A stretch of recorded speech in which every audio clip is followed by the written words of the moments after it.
The following broadcast is released under a Creative Commons license.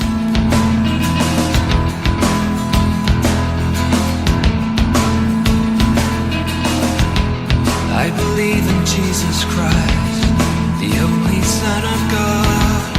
I believe He lived and died, and that He rose again. I believe and trust in Him.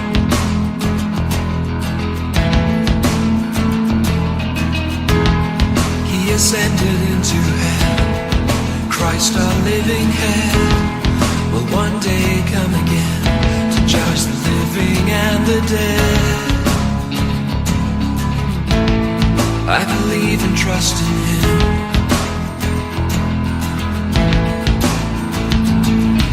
I will trust in my Redeemer, sing of His love that lasts forever, know His full and sure salvation. I will trust in Him. Oh, the world falls around me, I rest and know that He has found me. Christ, the rock, is my foundation.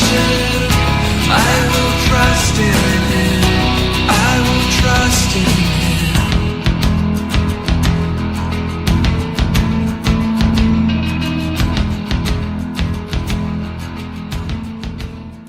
Welcome all to Pastor Yeshua. You've been listening to Creed by Richard Jensen from his album, Order of Service. By way of introduction, Pastor is an acrostic which stands for Preaching All Salvation Through One Redeemer. Our Redeemer, Yeshua, Jesus, is the Hebrew name for the Lord. It means Yahweh, the Lord, is salvation. Translated from Hebrew into the Greek language, the name Yeshua becomes Jesus. The English transliteration for Jesus is Jesus. This program deals with apologetics, questions on and about God, the Bible, and the Christian faith. I take questions and seek by Scripture to give answers and encouragement for everyone, including the tough-minded living in today's skeptical society. And now, let's join Pastor Yeshua. Welcome to Pastor Yeshua. As stated in an earlier episode discussing types and shadows, when we study all of Scripture, we tend to see that indeed God seems to create all things according to a pattern which testifies of Him. As we continue to look and study the visible and invisible things of creation, we are able to increasingly see God's reflection to some degree in that mirror. When these examples occur within Scripture, we characteristically refer to them as types or shadows. We shall also see that ultimately, as with all Scripture, that these types and shadows point to the substance, which is Jesus. In this second episode, we continue our study of Jacob and Esau. In part 1 of our episode, we were introduced to Isaac and Rebekah, who were for 20 years childless. After Isaac entreats the Lord on behalf of Rebekah, Rebekah finds herself pregnant with twins. As it turns out, the twins are said to be struggling and fighting, as if in warfare from the outset. Because of the enormous struggle going on, Rebekah seeks the Lord, who informs her that there are two nations, two manners of people in her womb. Traditionally, the firstborn male child was one who inherited the right and mantle of leadership and authority of the family name. For example, it was understood that the first son was worthy of both a unique blessing and a double portion of the inheritance. So in the case of a special blessing, God had promised Abraham that He would make him very fruitful. He would make nations of him, and kings would come from him. God would also establish His covenant as an everlasting covenant between Abraham, his descendants, and Himself for the generations to come, to be His God and the God of Abraham's descendants after him. God would also give the land as an everlasting possession to Abraham and his descendants after him, and he would be their God. This promise from God also constituted a birthright promise which was to be handed down to the firstborn child. However, in this case, as the two twins were in the womb, God reveals that one son would be stronger than the other, and that the elder would serve the younger. As it turns out, Esau, who came out first, was soon followed by Jacob, who caught Esau by his heel, wherefrom Jacob obtains his name, which means, quote, heel holder, unquote, or, quote, supplanter, unquote. As the two grow up, our study demonstrates that Esau is a worldly, fleshly, carnal man who enjoys killing living animals and who only thinks of the moment. Esau knows about the birthright promise and what it entails, but he does not apparently believe in God, heaven, the hereafter, the resurrection, or God's promises. What matters to Esau is a full belly, carnal pleasures here and now, and those things that he can put in his pocket or hold in his hand. In contrast, we found Jacob, who apparently liked, if not loved, God's instruction. Jacob was drawn to faith in God, heaven, the hereafter, the resurrection, and God's promises. Jacob knew about the birthright and what it entailed, therefore Jacob valued and yearned for it, whereas Esau did not. As we ended our last episode, we saw Esau coming weary from the field, a supposed, quote, hunting trip, unquote, under the belief that he is dying from fatigue. Esau finds his brother Jacob preparing lentils, possibly for his father Isaac to cheer him up from Abraham's recent death. During this encounter, Esau requests the lentil meal from Jacob, who agrees to sell them to Esau as the price of Esau giving Jacob the lentils. Jacob does so, and after Esau eats the meal, Esau gets up and goes about his business, having happily sold the most valuable thing their family possesses for lentils and bread. Not only so, but Esau is said to, quote unquote, despise his birthright. In Genesis 26, the chapter begins with the subject being a famine in the land. God warns Isaac not to go down to Egypt to avoid the famine. Rather, God instructs Isaac to sojourn in the land of Gerar, which is in modern south-central Israel. God also reiterates his promise to Abraham to bless Abraham and Isaac. The majority of the chapter spends 20-plus verses detailing Isaac's attempts to locate and dig wells of water in the land of Gerar. Isaac and his family managed, due to God's blessing, to become so prosperous that Abimelech asked Isaac and his family to depart. Later, as Isaac surpassed Abimelech and the Philistine people, Abimelech and his chief captain of the Philistine army approach Isaac in verses 26 through 31, seeing that God has prospered them. Abimelech requests that Isaac enter into an oath with him that Isaac will do no harm to Abimelech or his people. Apparently, Isaac agrees, since in verse 30, Isaac prepares a feast where they eat and drink, and the next day they swear an oath as agreed and go on their way. Finally, in verses 34 and 35, we read, quote, "And Esau was 40 years old when he took to wife Judith, the daughter of Beri the Hittite, and Bashemath, the daughter of Elon the Hittite, which were a grief of mind unto Isaac and to Rebekah," unquote. So here Esau is 40 years old and decides to marry. Given that Isaac had married Rebekah at the same age, the idea of marriage itself would not be a problem.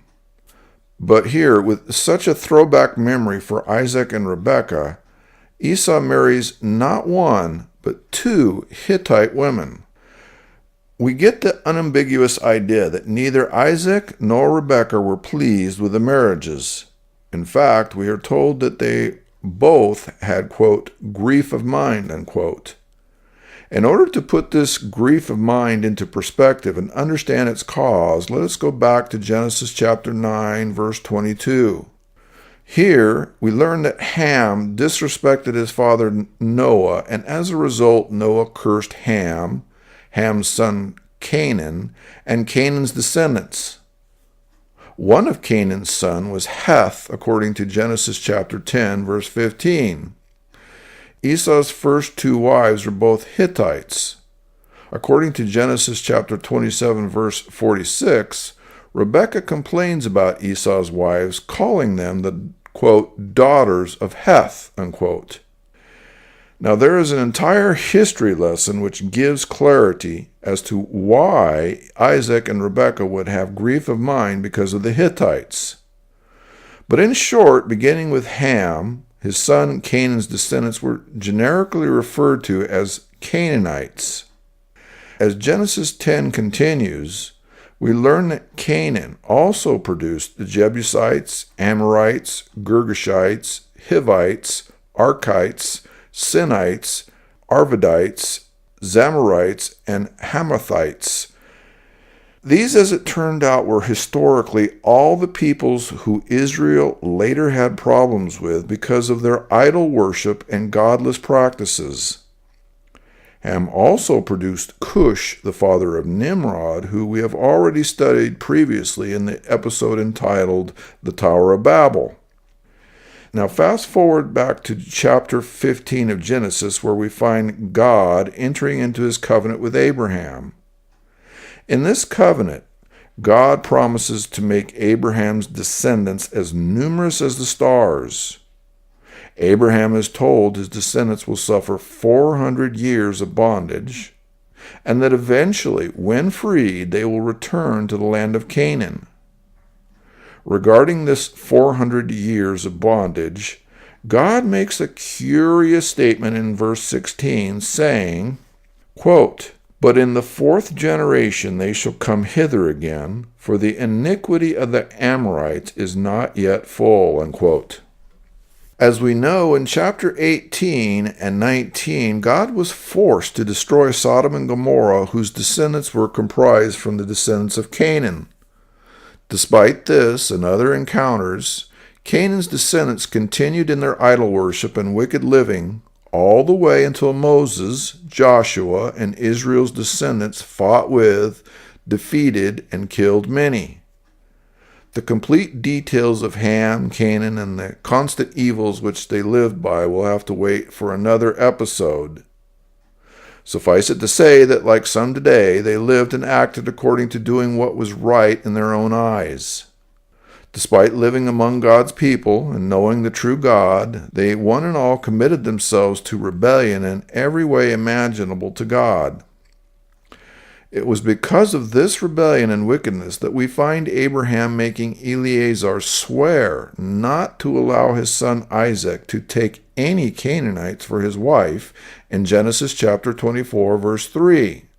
Quote, "And I will make thee swear by the Lord, the God of heaven and the God of earth, that thou shalt not take a wife unto my son of the daughters of the Canaanites, among whom I dwell," unquote.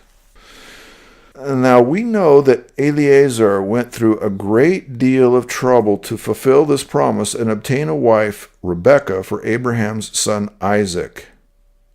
Given this level of urgency and difficulty, are we to now believe that Abraham did not pass on all of his reasons as well as God's reasons for avoiding Canaanite entanglements? Did both Isaac and Rebekah forget how they met and the circumstances surrounding it? I doubt that either one is the case. We are not given any information on the preliminaries of Esau's marriages. In the end, there are only so many possibilities. Maybe Isaac and Rebekah approved of the marriages, or perhaps set them up. Perhaps they both protested, threatening, and did everything they could. Perhaps Esau did an early version of an elopement, never informing Isaac or Rebekah, and just showed up after the honeymoon with 2 Canaanite wives in tow.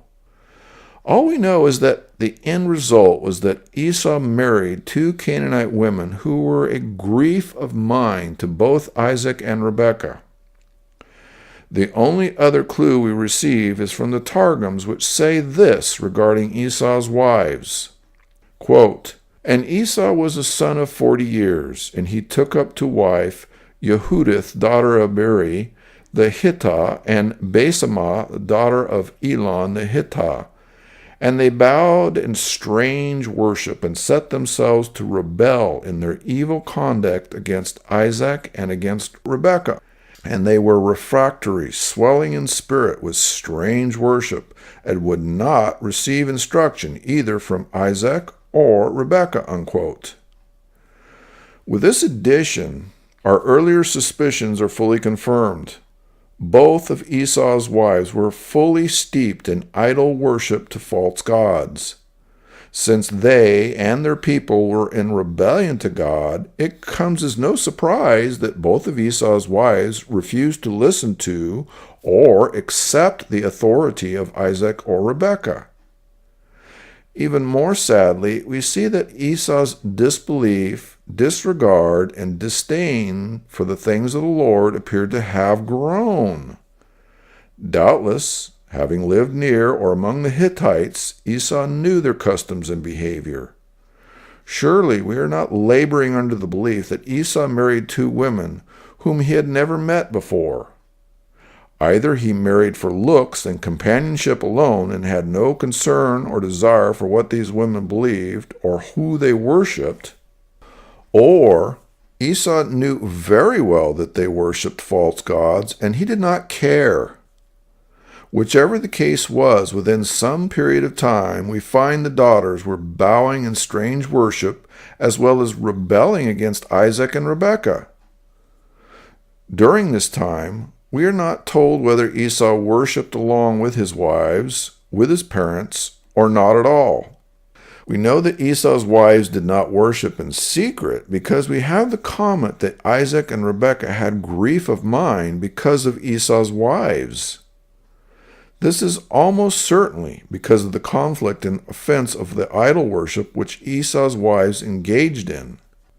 Invariably, Esau had to be torn between showing respect and solidarity towards his mother, father, and God, and pleasing and appeasing his wives. In the end, this dilemma is precisely the reason why God wanted Abraham, Isaac, and the children of Israel to be separate from unbelievers. Paul clarifies this in 2 Corinthians chapter 6, verse 14, which says, quote, "Be ye not unequally yoked with unbelievers, for what fellowship hath righteousness with unrighteousness? And what communion hath light with darkness?" Unquote. As we open chapter 27 of Genesis and read verses 1 through 4, we find the following. Quote, "And it came to pass that when Isaac was old and his eyes were dim, so that he could not see, he called Esau his eldest son, and said unto him, My son? And he said unto him, Behold, here I am. And he said, Behold now, I am old, I know not the day of my death. Now therefore take, I pray thee, thy weapons, thy quiver, and thy bow, and go out to the field, and take me some venison, and make me savory meat, such as I love, and bring it to me, that I may eat, that my soul may bless thee before I die." Unquote. Bear in mind that when we read that time passed and Isaac was old, a general study of biblical chronology places both Esau and Jacob at 40 years old when Esau took his two Hittite wives. At the time, Isaac would have been 100. The best math and some traditions say that Jacob received the blessing when he was about 77 years old. This means that about 37 years had passed since Esau married, making Isaac about 137 years old when this blessing incident took place. So here Isaac prepares to bless Esau because by his own estimation he does not know the day of his death, despite the reality that after giving the blessings, Isaac lives another 50 years after the blessings are given. Despite misjudging the timing of his death, Isaac deems this event as the timing when he will bestow the traditional patriarchal blessing to his son. Here our story begins to reach its climax, which has been building for Esau and Jacob for some 70 years. On this all-important occasion, Isaac is going to provide his blessing, and by proxy, the blessing given directly by God to Abraham, from Abraham to Isaac, and now from Isaac to his son. Now, even in Abraham's time, it was the custom that the firstborn son would be the one who would have the right and privilege of receiving the inheritance from their father. From a purely secular sense, it was a right without regard to the particular merits of the child in question, except in extreme cases. While there was clearly a worldly tradition among the Jews, we nevertheless find examples where this tradition was interrupted for various reasons. Case in point, Isaac himself would have been keenly aware of the benefits of having been the beneficiary where the traditional line of inheritance was skipped. As you will recall, Abraham's technical firstborn child was Ishmael. Thus, from a purely secular sense, Ishmael would have been the world's legal candidate for receiving the inheritance. However, because Ishmael was the product of Abraham and Sarah's fleshly attempts to fulfill God's promise, Ishmael was excluded. Instead, Isaac is named by God because Isaac is the child who is the product of God's grace and of Abraham's faith. Knowing all this, Isaac calls for his son Esau and prepares to transfer and bestow the blessings to him.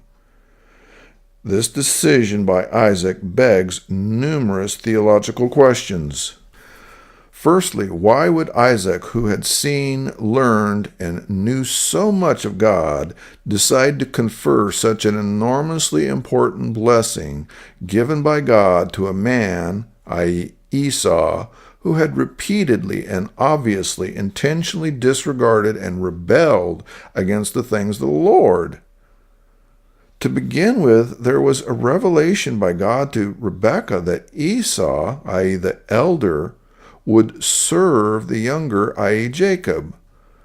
We must assume that Rebekah told Isaac about this, as it would be absurd to believe otherwise. Even assuming that Rebekah kept the revelation secret, it must have been obvious to everyone after 60-plus years that Esau had little, if any, love for the things of God.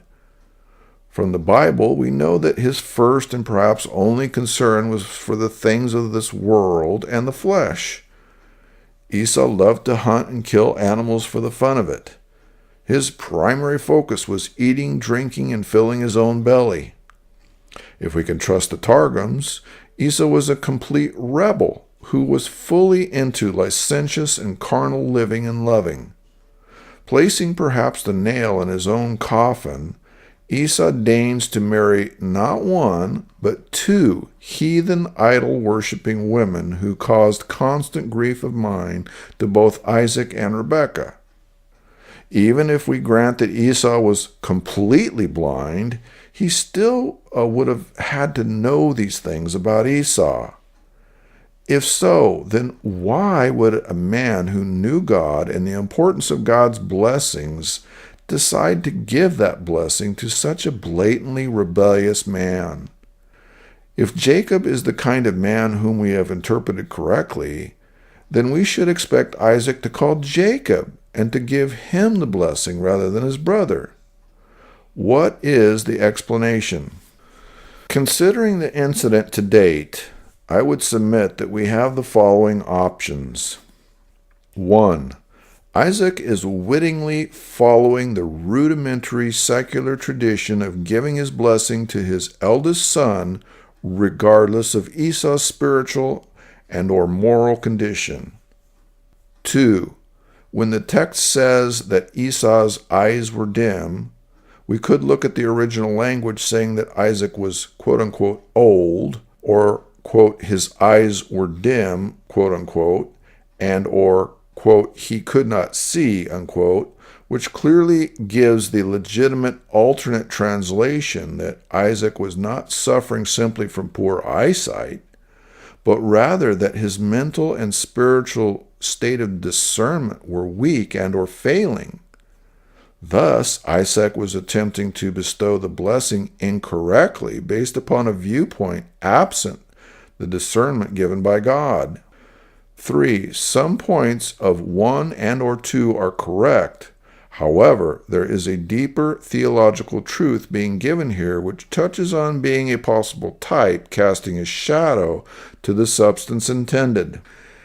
Now, if we take the case that the first is true and accept that Isaac is wittingly following the rudimentary secular tradition of giving his blessing to his eldest son, regardless of Esau's spiritual and or moral condition, then we must also accept a very sad and uneventful ending for Isaac's life. Here we have one of the fathers of faith, a man who was there when God stayed his father's hand, sparing Isaac's life, and preparing a ram for sacrifice in prophecy of the anticipated Messiah. We have a man who had the guiding hand of God behind finding his wife Rebekah.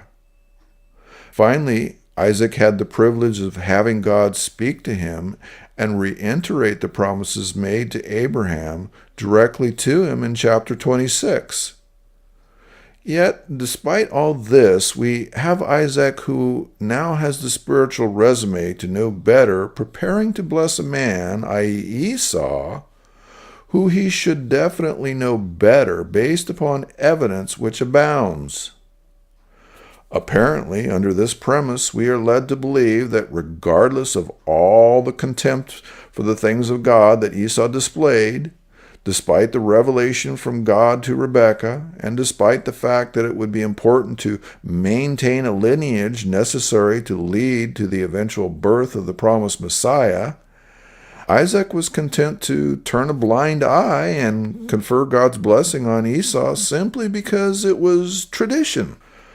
Alternately, perhaps we can excuse Isaac under this second possibility because Isaac had reached the point in his life where, due to dementia, mental illness, lack of discernment, and general deterioration due to advanced age, that Isaac no longer was able to know the difference between simply carrying out cultural and family rituals and seeking, obeying, and following God's will. Finally, there is the possibility that while there are many legitimate and valid interpretations to this Bible scene playing itself out, as we peel them back, we may see another scenario wherein we look beyond the individual players and, by God's grace, seek the substance, casting its shadows to the types given. What we need to do is to prayerfully seek God's gift of discernment in correctly casting the various characters in our story. If, by God's grace, we are able to do so, then it may be possible to go beyond the one-dimensional story at hand and understand the possible substance intended. In the episodes following, we hope to do so. For the time being, though, this concludes this episode. Please join me for episode 3. Now, if you have any questions about God, the Bible, or the Christian faith, I encourage you to send me an email at pastor_Yeshua@yahoo.com. That's PASTOR_YESHUA@yahoo.com. Thank you for listening.